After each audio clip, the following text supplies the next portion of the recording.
ملک ریاض جہاں T boy کا کام کرتے تھے اسی خاندان سے انہوں نے شادی کی، تو ملک ریاض کے آصف علی زرداری کے ساتھ اتنے تعلقات ہیں کہ سندھ کے بعض منصوبوں میں ان کی شراکت داری ہے۔ پاکستان کے سیاستدان، اسٹیبلشمنٹ، جج اور بیوروکریٹ ملک ریاض کے اشاروں پر کیوں ناچتے ہیں؟ ان کی والدہ نے دوسری شادی کر لی، کبھی کسی کی دکان بنا دی اور کبھی 5 مرلے کا کوئی مکان بنا دیا۔ ملک ریاض کو پاک فوج کی مکمل سپورٹ حاصل تھی۔ بعض ججز اور صحافیوں کو بھی ملک ریاض نے خریدا ہوا ہے۔ ملک ریاض نے اپنی سالی یعنی مرحوم بیوی کی چھوٹی بہن سے شادی کر لی۔ نیب کراچی اور نیب راولپنڈی میں ان کے خلاف بہت سی شکایات درج کی گئی، لیکن کبھی بھی ان کے خلاف کسی کیس میں کوئی کارروائی نہ ہوئی اور نہ ہی کسی کارروائی کے لیے ان کو گرفتار کیا گیا۔ عمران خان کی جب وہ وزیر اعظم تھے تو ان کے گھر صرف 2 شخصیات آ سکتی تھی، ایک ان کے پرنسپل سیکرٹری اعظم خان اور دوسرے تھے ملک ریاض۔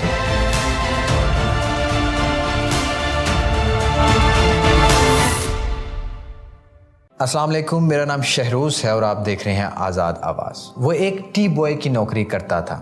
راولپنڈی کے علاقے میں 2 کمروں کے مکان سے لے کر پاکستان کے سب سے بڑے پراپرٹی ٹائکون تک کا سفر ملک ریاض کے لیے آسان نہیں تھا۔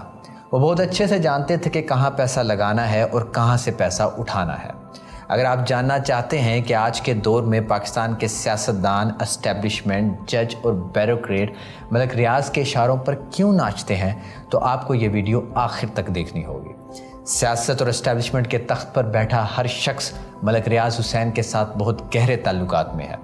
ان سب کے پیچھے ایک طویل سٹوری ہے، لیکن آج میں آپ کو یہاں پر مختصراً بتاؤں گا کہ ریئل اسٹیٹ کے کنگ ملک ریاض کیسے اتنی امیر اور شہرت یافتہ شخصیت بنے۔ کہانی کا آغاز 70 کی دہائی میں ہوا جب ملک صاحب اپنے گھر کے اخراجات مکمل کرنے کے لیے ایک ٹی بوائے کی حیثیت سے کام کرتے تھے۔ دستاویزات کے مطابق ملک ریاض حسین کی تاریخ پیدائش فروری 1954 کی ہے۔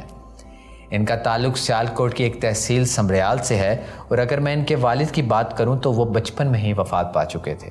یہ کافی پرانی بات ہے جب ملک ریاض نے اپنی پہلی نوکری بطور ٹی بوائے کا آغاز کیا۔ یہ لاہور کا علاقہ جیل روڈ تھا جہاں ملک یونس نام کا ایک امیر ترین شخص رہائش پذیر تھا، جن کے گھر روزانہ رات کو تاش کی محفل لگا کرتی تھی۔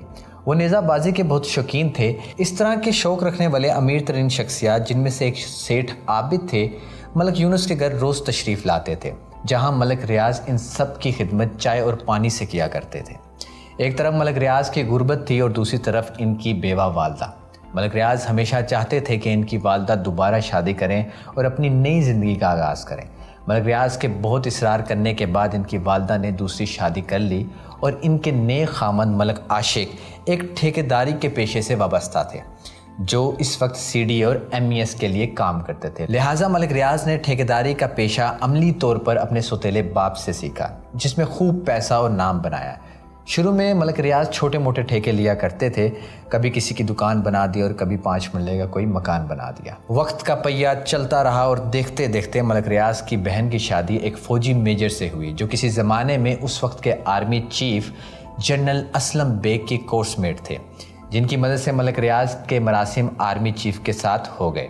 یوں ملک صاحب پاکستان فوج کے قریب ہو گئے اور ایم ای ایس اور فوج کے تعمیراتی کام میں مال سپلائی کرنے لگے اور ٹھیکے بھی لینے لگے۔ ملک صاحب کو فوج کی طرف سے ایسے ٹھیکے ملے جو ان کی کامیابی کے دروازے کی کنجی بنے۔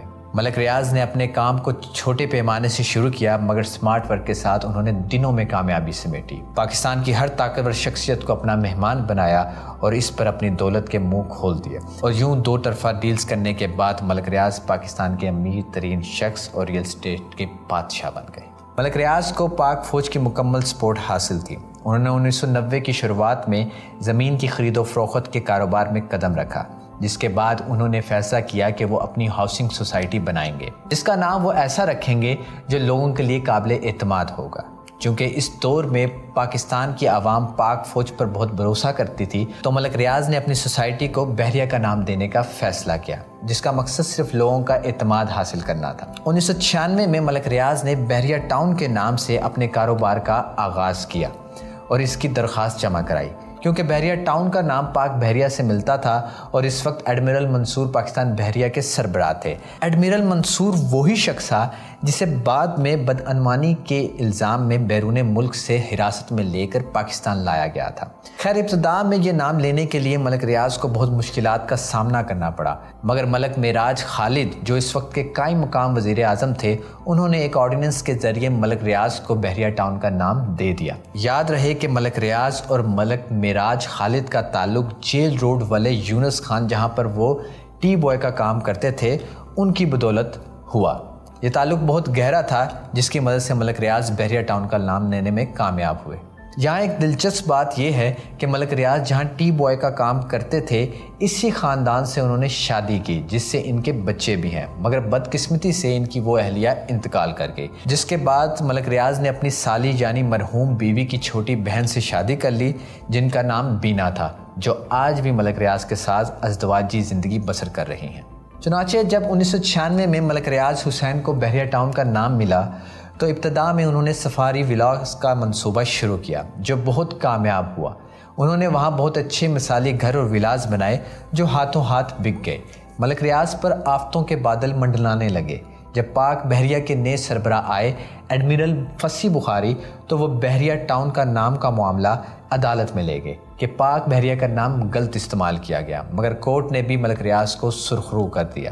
ملک ریاض کی کہانی یہاں پر ختم نہیں ہوتی، بحریہ ٹاؤن کا کام اب بڑے پیمانے پر ہونا شروع ہو جاتا ہے۔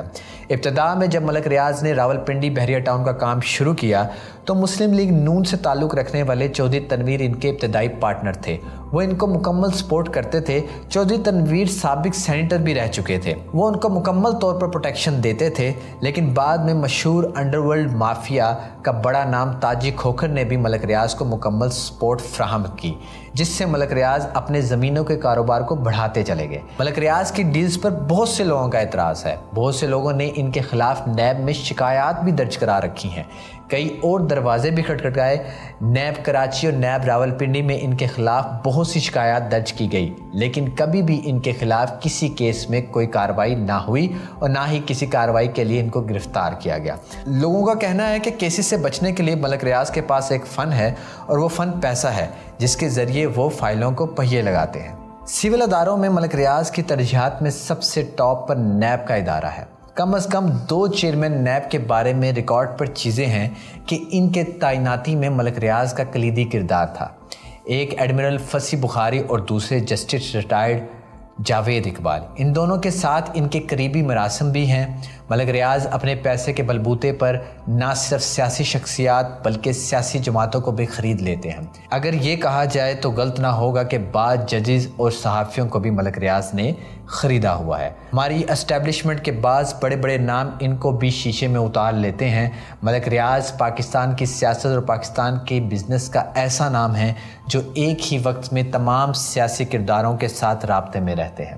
اگر آپ بات کریں عمران خان کی، جب وہ وزیر اعظم تھے تو ان کے گھر صرف 2 شخصیات آ سکتی تھی، ایک ان کے پرنسپل سیکرٹری اعظم خان اور دوسرے تھے ملک ریاض حسین۔ اگر آپ آصف علی زرداری کی بات کریں تو ملک ریاض کے آصف علی زرداری کے ساتھ اتنے تعلقات ہیں کہ سندھ کے بعض منصوبوں میں ان کی شراکت داری ہے۔ اگر آپ جعلی اکاؤنٹ کیس کی تفصیلات دیکھیں تو ملک ریاض کے داماد اور بیٹے بھی آصف علی زرداری اور بھٹو خاندان کے ساتھ شریک ملزم نظر آتے ہیں۔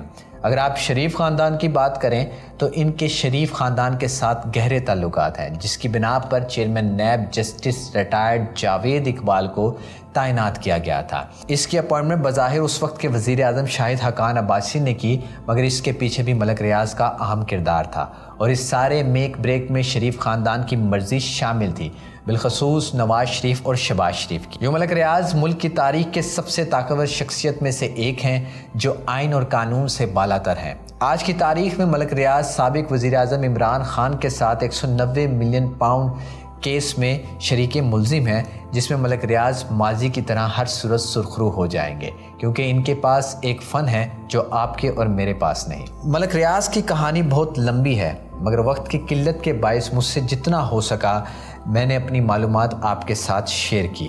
امید کرتا ہوں کہ آپ کو یہ ویڈیو پسند آئی ہوگی۔ اس طرح کی مزید ویڈیوز دیکھنے کے لیے آزاد آواز کو سبسکرائب کریں۔ شکریہ۔